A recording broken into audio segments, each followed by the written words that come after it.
पूर्णमदः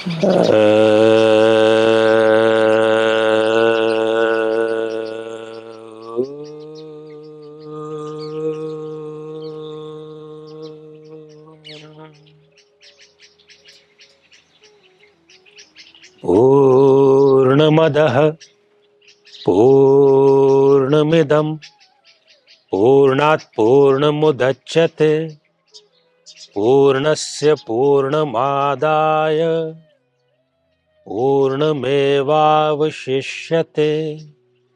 ओम शांति शांति शांति।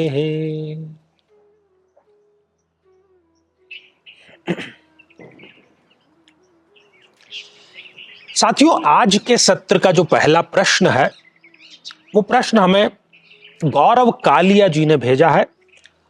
और गौरव कालिया जी ये लिखते हैं, ये उनकी जिज्ञासा है कि सही टाइम पे इलाज ना होने पर हुई डेथ भी प्री डेस्टिनेटेड होती है क्या?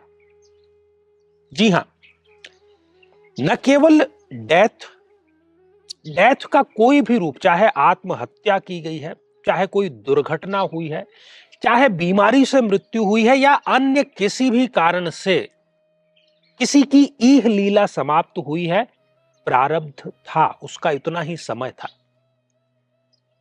कोई चाहते हुए भी कुछ कर नहीं सकता। ये प्रकृति एक पैटर्न में चल रही है, प्री फिक्स्ड है सब कुछ। यथा पिंडे तथा ब्रह्मांडे, यथा ब्रह्मांडे तथा पिंडे, अर्थात जो इस पिंड में है वही ब्रह्मांड में है, और जो ब्रह्मांड में है वही इस पिंड में है। पंचतत्व। आप अगर अंतरिक्ष का फोटो देखते हैं, क्या नजर आता है? सारे ग्रह जो है वो चक्कर लगा रहे, एक पैटर्न में चल रहा है, बहुत बड़े स्तर पर। और जब आप सूक्ष्मतम स्तर पर जाते हैं, एक परमाणु के नाभिक को जब आप देखते हैं, तो उसमें भी वही गतिशीलता, वही प्रोटॉन, इलेक्ट्रॉन, न्यूट्रॉन नाभिक का चक्कर लगा रहे हैं।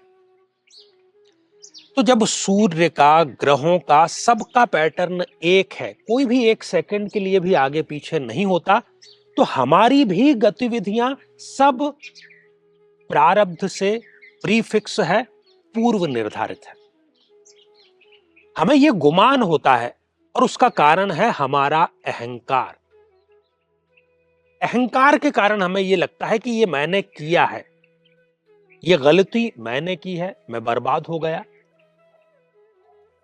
ये मेहनत मैंने की है, और इतना बड़ा साम्राज्य जो है ये मैंने खड़ा कर दिया।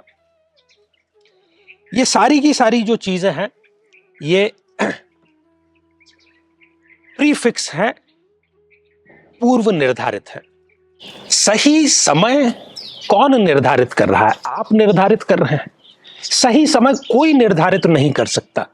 सही समय प्रारब्ध स्वयं निर्धारित करता है। और आप चारों तरफ देखिए, जो व्यक्ति दिन रात मेहनत कर रहा है, जी तोड़ मेहनत कर रहा है, पसीना बहा रहा है, उसके खाने के भी वांदे हैं।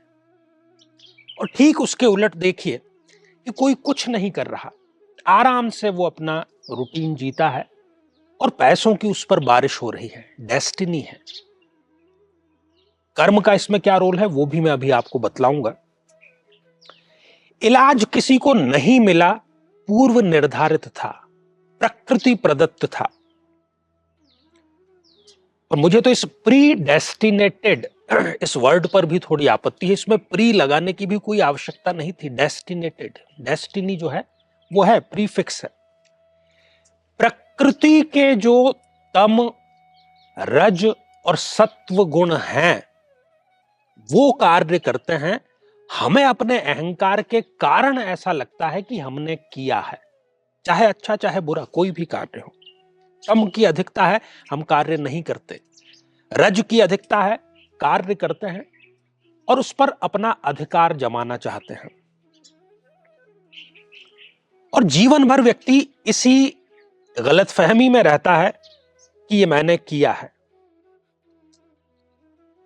कब जीवन में क्या होगा, कहां होगा, कौन आपके जीवन में आएगा, कौन जीवन से जाएगा, ये सब प्रारब्ध है। तो फिर क्या किया जाए?